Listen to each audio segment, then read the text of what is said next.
Bonjour à toutes et à tous, bienvenue dans ce qu'on a baptisé les capsules de l'été, un nouveau format spécial en cette période estivale qui va nous permettre d'aborder des sujets, des thématiques qui dépassent le cadre strictement technique habituel de l'exercice de votre profession. On va parler management, on va parler réseaux sociaux, on va parler de l'utilité des webinaires dans cette série de capsules de l'été. Mais là, pour débuter cette série, je vous propose une capsule consacrée à la vente. Pourquoi cette série ? Pourquoi débuter par ce sujet très important de la vente ? Je vais évidemment poser la question aux deux personnalités qui m'entourent. Vous avez sans doute reconnu Marie-Dominique Caval, qui est la vice-présidente du Conseil national de l'Ordre des experts comptables en charge du secteur stratégie et performance. Il va sans dire qu'elle a été aussi la présidente du Conseil régional de l'Ordre des experts comptables de la plus belle île du monde. Et elle a souhaité être accompagnée aujourd'hui par Pascal Viau, que vous connaissez certainement, patron de Calixel. Calixel qui est cette structure qui aide les cabinets d'expertise comptable à structurer leur démarche marketing, à packager leur offre, en d'autres termes à développer leur savoir-vendre. Et c'est pour ça qu'il est avec nous aujourd'hui. Alors Marie-Dominique, première question évidente. D'abord, pourquoi ces capsules de l'été et pourquoi débuter par la vente ? D'abord, le capsule de l'été, parce que c'est intéressant de profiter de la belle saison pour prendre du recul, pour un peu lever la tête du guidon et essayer, avec un peu de légèreté, de traiter de sujets un peu moins techniques, mais tout autant sérieux. Et la vente en est un. Et la vente en est un. Tous les sujets de marketing et de management en sont, en particulier la vente. La vente, pourquoi ? Alors, les enjeux de la vente, moi, j'en vois principalement 3. D'abord, il y a le bon sens économique. On ne vit pas d'amour et d'eau fraîche, donc il faut pouvoir facturer et vendre. Hein. Et pareil. Ensuite, une question de crédibilité, parce que ce qui est gratuit, souvent, n'est pas perçu comme ayant de la valeur. Et ensuite, également, parce que les experts comptables sont peu formés, les collaborateurs également. Et donc, il est important d'engager une démarche qui est même collective au sein du cabinet. Pascal Viau, les experts comptables ne sont pas forcément les plus commerciaux de tous les professionnels. Et l'enjeu de la vente est important. Alors, ils sont commerciaux parce qu'ils réalisent du chiffre d'affaires. Donc, il n'y a pas de réalisation de chiffre d'affaires sans vente.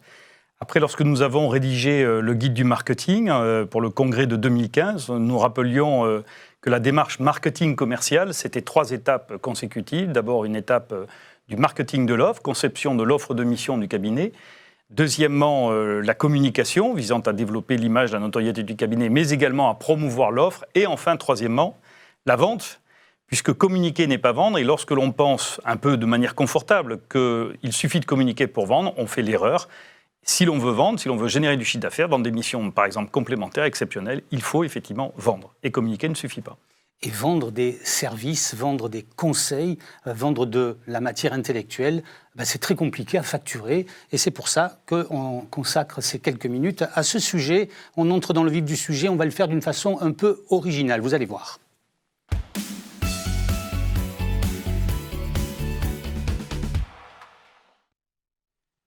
Alors, je vais vous proposer une question, ou plutôt une alternative liée bien évidemment au sujet qui nous réunit. Et vous allez choisir et nous répondre spontanément, rapidement, quelquefois peut-être un peu développé, mais pas trop, parce que c'est le rythme là qui va nous intéresser. Je vais vous dire 2 mots, introverti ou extraverti. Qu'est-ce que ça vous inspire ? Extraverti. Extraverti parce qu'il faut sortir de soi et oser parler d'argent. Pascal ? D'accord. Bien. Conseil ou expertise ? Je dirais conseil d'abord parce que c'est le conseil, comme tu l'as bien dit Gabi, c'est le conseil qui est un peu problématique dans la vente. Et souvent, on fournit des conseils gratuits et il est important de savoir facturer le conseil. Moi, je dirais les deux parce qu'il n'existe pas de conseil sans expertise. Bien. B2B ou B2C ? Alors, principalement B2B, business to business, mais bien évidemment, de plus en plus des missions qui s'adressent aux personnes physiques, donc B2C. Prospection de terrain ou prospection digitale ? Ça, c'est l'actualité. Les deux, mon capitaine. Les deux ? Prospection, ça c'est un mot redoutable dans la profession. En réalité, oui, il y a un avènement de la communication digitale, mais prospection terrain au sens de développement du bouche à oreille, oui, c'est encore l'axe de développement majeur du cabinet. téléphone ou mail avec le client? Bon, moi, d'expérience, d'abord, disons, je trouve que c'est mieux d'abord de téléphoner et ensuite de confirmer par un mail. Mail, c'est communication. Téléphone, c'est de la vente. Donc, en matière de vente, téléphone et entretien face à face. Alors, offre standardisée ou offre personnalisée? Moi, je dirais personnalisée, mais qu'est-ce que vous répondez? Bon, disons, c'est là où on touche, je pense, le nœud du problème et de la réponse, je dirais. Là aussi, c'est un peu mon expérience que je vous transmets. C'est important d'abord d'avoir quand même standardisé au départ, parce que d'abord, en fait, la standardisation permet d'avoir structuré, d'avoir réfléchi, d'avoir créé des supports, de prévoir, parce que ce qui est important quand on veut vendre, c'est d'annoncer le prix avant. Donc, si pour l'annoncer avant, il faut y avoir réfléchi avant. Donc, c'est important de structurer, surtout même pour les collaborateurs, d'avoir un support pour ces collaborateurs. Et ensuite, bien sûr, bon, après, ça n'empêche pas la... D'abord le prêt-à-porter et puis le sur-mesure. Voilà. D'accord? Les deux. Les deux. Autonomie du prospect ou suivi du prospect? Vous pouvez répéter la question? C'est une bonne réponse. Autonomie, suivi. De toute façon, la vente, il y a toujours un suivi. Donc, vous n'aurez jamais 100% des gens qui vous donneront une réponse immédiate. Et même lorsqu'ils vous donnent une réponse qui ne vous satisfait pas, c'est-à-dire négative, il faut suivre les gens de manière à la transformer en réponse positive. Ce que je voulais dire peut-être, c'est au niveau de l'autonomie, c'est en fait la vente, il y a une forme de jeu dans la vente quand même. Donc en fait, c'est important aussi que éventuellement la personne qui va être à laquelle va être dédiée peut-être à la commercialisation de certaines prestations, c'est important qu'il ait aussi de l'autonomie aussi parce que bon, il faut bien qu'il puisse un peu s'amuser quoi. Eh bien, la vente, c'est un jeu, j'ai noté. Exactement. Fidélisation ou nouveau prospect, les deux, non? Alors les deux, c'est deux axes de développement du chiffre d'affaires. Oui, donc, voilà. les deux. Ça dépend. Chacun fait comme il l'entend. Hein, c'est personnel. Ouais. Rendez-vous cabinet ou rendez-vous chez le client? Là aussi, c'est important. Surtout le début, lors des premiers contacts, c'est important d'aller chez le client pour savoir qui il est. On ne peut pas vendre si on ne va pas savoir quels sont ses besoins, qui il est. Et rien de mieux que d'être sur place chez lui, même si on n'est pas en terrain. Si j'ai un client en Corse, je préfère aller chez lui. C'est la question suivante. Corse ou Paris, Marie-Dominique? Ça, c'est le clin d'œil. Moi, je suis mon cœur, hein, et là où j'aime être, donc la Corse. Calisté. Merci d'avoir joué le jeu. On enchaîne et on creuse encore un peu plus le sujet avec le regard de la professionnelle, la praticienne et celui du formateur et conseil auprès des cabinets.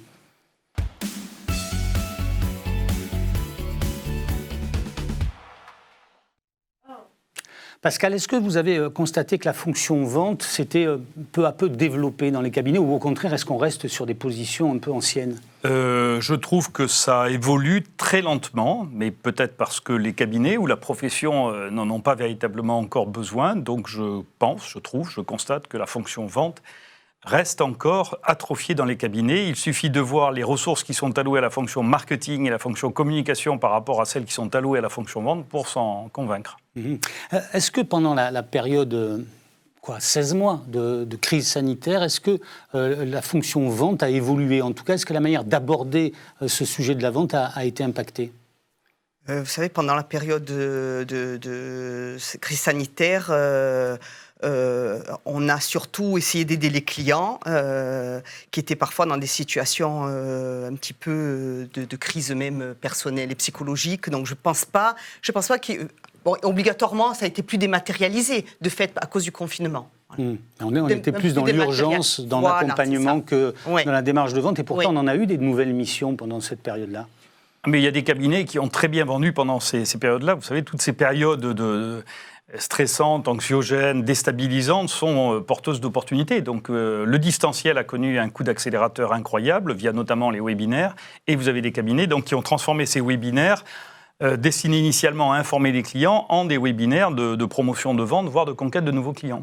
Est-ce que vous ressentez de la part des experts comptables un besoin de se former, d'aller vers une démarche un peu plus, entre guillemets, commerciale? Alors oui, de plus en plus. Je ne prêche pas pour ma paroisse, mais de plus en plus parce que les mutations et l'environnement changeant, de toute façon, vont les amener à structurer obligatoirement cette fonction vente, notamment lorsque le chiffre d'affaires traditionnel risque d'être tassé, voire de diminuer du fait des mutations réglementaires et numériques. Oui, je partage tout à fait l'avis de Pascal, c'est-à-dire que à partir du moment où, de toute façon, il y a une automatisation et les missions traditionnelles peuvent un petit peu être réduites, c'est d'autant plus important, comme on en parle beaucoup, de développer le conseil, mais c'est au niveau le conseil est ce qui se vend le plus difficilement, qu'on a le plus de mal à valoriser et à facturer. Donc c'est vrai que la demande de la part des experts comptables va être d'autant plus importante. Et c'est normal, parce que c'est le sujet...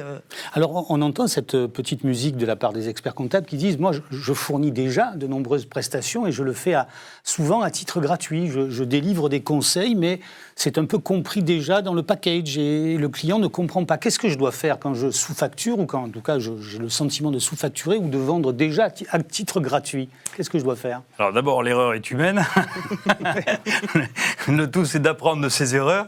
Donc après, la vraie question, c'est qu'est-ce que vous avez vendu au départ? Donc il est évident que si, pour un forfait donné, un forfait qu'on pourrait appeler fourre-tout, vous avez encapsulé dedans tout un tas de prestations et que vous avez promis monts et merveilles aux clients, il est évident qu'il va se rappeler à votre bon souvenir lorsque vous allez vouloir changer les règles du jeu et facturer en plus. Donc la question, c'est qu'est-ce que vous avez vendu au départ et est-ce que vous avez été suffisamment clair sur ce que vous vendez, sur ce qui est compris dans la mission et bien évidemment ce qui n'est pas compris, sous-entendu, ce qui sera facturable si le client le souhaite. Oui, mais ça, c'est le conseil. Mais quand il est déjà trop tard, qu'est-ce que je dois faire? Ce qui est parfois, il faut saisir un petit peu des fois des occasions de complexification, de changement. Il y a toujours des changements dans le métier. Un petit peu saisir le changement, une nouvelle manière, une nouvelle législation pour commencer à facturer. Des fois, il vaut mieux à la limite commencer en se disant, voilà, au moins une petite facturation. Ouais. Aussi valoriser avec le plus et le moins, éventuellement, c'est-à-dire sur la facture, valoriser ce qu'on a fait, c'est-à-dire mettre un prix et puis dire qu'on a fait une remise aussi.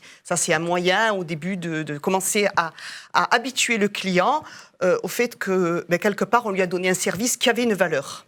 On connaît, il y a un cas très simple, cette année c'est la 2042, la déclaration de revenus, donc on ne va pas rentrer dans le détail technique, mais beaucoup de cabinets offrent la 2042, mais cette 2042, elle devient de plus en plus complexe. Alors qu'est-ce qu'on fait? Est-ce qu'on va porter toute sa vie professionnelle l'erreur de l'avoir offert à un moment donné, ou est-ce qu'au contraire on explique aux clients qu'elle devient de plus en plus complexe? Donc cette année il y a eu la suppression de la DSI avec l'intégration sur la 2042.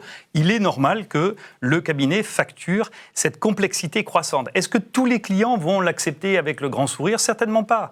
Alors on va regarder le verre moitié plein et on va se satisfaire des 60, 70, 80% de clients qui trouveront normal et accepteront la facturation. Au sein de la commission marketing et performance des cabinets, vous avez des initiatives d'accompagnement des confrères par rapport à ces missions de vente, à cette approche commerciale? Ah oui, d'ailleurs, oui, absolument. D'abord déjà, on intègre la vente dans une démarche marketing globale qui est bien détaillé dans le guide de pratique du marketing adapté aux experts comptables qui est remis à jour régulièrement. Ensuite, il y a les fiches marketing. On développe des fiches marketing associées à des missions de conseil en particulier qui sont développées par le Conseil supérieur. Et ces fiches marketing avec un volet externe qui aide à promouvoir les missions et un volet interne, comme j'ai dit, pour bien préparer sa vente avec des supports d'argumentation.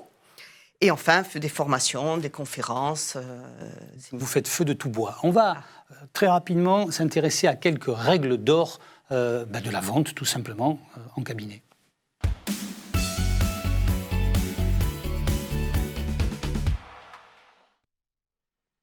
Alors Pascal, quelques clés pratiques, c'est le terme consacré, pour que les experts comptables qui nous regardent puissent demain vendre plus facilement leur mission. Alors, pour moi, c'est très simple. Ça repose sur un acronyme que j'appelle SVP. Non pas s'il vous plaît, mais savoir, vouloir, pouvoir. Lorsqu'un cabinet veut bien vendre, et il y en a qui le font très bien, il faut que les gens qui vendent sachent vendre. C'est l'objet de formation, des outils mis à la disposition par le CSO. Il faut que les gens veuillent vendre, puisqu'évidemment, si quelqu'un ne veut pas vendre, il y a une erreur de casting, ce n'est pas la peine d'insister. Et surtout, il faut qu'ils puissent vendre. Et ce « puissent vendre », ça repose sur un mot, le temps. Quel temps effectif les gens peuvent-ils consacrer à la vente? Et donc, trop souvent dans les cabinets, c'est là où ça bloque. C'est-à-dire que l'on sait vendre, on a des gens qui veulent vendre, mais on ne leur alloue pas suffisamment de temps pour qu'ils puissent vendre. Et moi, je n'ai pas de baguette magique et je ne sais pas comment vendre lorsque les gens ne disposent pas de temps pour vendre. Donc c'est un choix presque stratégique, Mais c'est ce qui se passe dans n'importe quelle entreprise. Je veux dire, vous avez des gens qui sont alloués à la vente, à temps partiel ou temps complet. Je ne vois pas pourquoi il en serait différemment du cabinet qui, rappelons-le, est une entreprise. Là, on considère souvent que c'est l'expert comptable qui va réseauter, qui va être là où il faut être. Et il le fait d'ailleurs très bien. Mais pourquoi se priver de ressources disponibles et volontaires ?